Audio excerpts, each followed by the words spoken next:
တောရိုင်းမြေတွေပျောက်ကွယ်လာတာနဲ့အများဒီကြောင်မြူးနယ်ဝင်တတဝါကြီးတွေဟာလူသားတွေနဲ့ထိတွေ့မှုတွေပိုများလာပါတယ်။သူတို့ဟာလူသားတွေအတွက်ရောမွေးမြူရေးတရိษံတွေအတွက်ပါချင်းချောမှုတစ်ခုလို့အယူခံထားရသူတွေပေါ့။အလှဆင်ဖို့အတွက်အမဲလိုက်ခံရတာတွေခန္ဓာကိုယ်အစိတ်အပိုင်းတွေအတွက်တက်ဖြတ်ခံရတာတွေကြောင့်ကဘာတမွန်းမှာရှိတဲ့ဒီကြောင်ကြီးတွေဟာ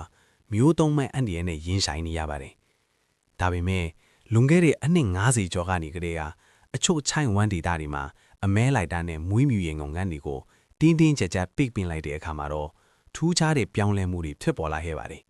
။ဓားကောင်တွေချစ်တဲ့ဂွာနာကိုကောင်တွေအရေးအတွက်တိုးကွာလာတဲ့အခါမှာတော့သူတို့ကိုအမဲလိုက်မဲ့အသားအစားတတ္တဝါတွေလည်းပြန်လည်ရောက်ရှိလာပါတော့တယ်။အဲ့ဒါကတော့ပူမားလို့ခေါ်တဲ့တောင်းကျင်သေးတွေပါပဲ။အရင်ကတော့ဒီတတ္တဝါတွေဟာတကောင်တည်းတီးတန့်နေထိုင်တတ်ကြတယ်လို့အားလုံးကထင်မှတ်ထားခဲ့ကြတာပါ။ဒါပေမဲ့အခုတော့အမေရိကတိုက်လည်းဘယ်နေရာမှမတွေ့နိုင်တော့အောင်ဒီဒေသမှာသူတို့တွေအုပ်စုလိုက်စုဝေးနေထိုင်ကြပါတယ်။ပိုပြီးအံ့ဩစရာကောင်းတာကသူတို့ဟာတကောင်နဲ့တကောင်တီးခန့်ပြီးအတူတူနေထိုင်ရုံနဲ့မကပဲအမဲတိုင်းလိုရလာတဲ့အစာတွေကိုပါမိသားစုဝင်မဟုတ်ရင်တောင်အတူတူမျှဝေစားတော့တတ်ကြတာပါ။ဒေသတစ်ခုဟာတောရိုင်းဆန်လာလီ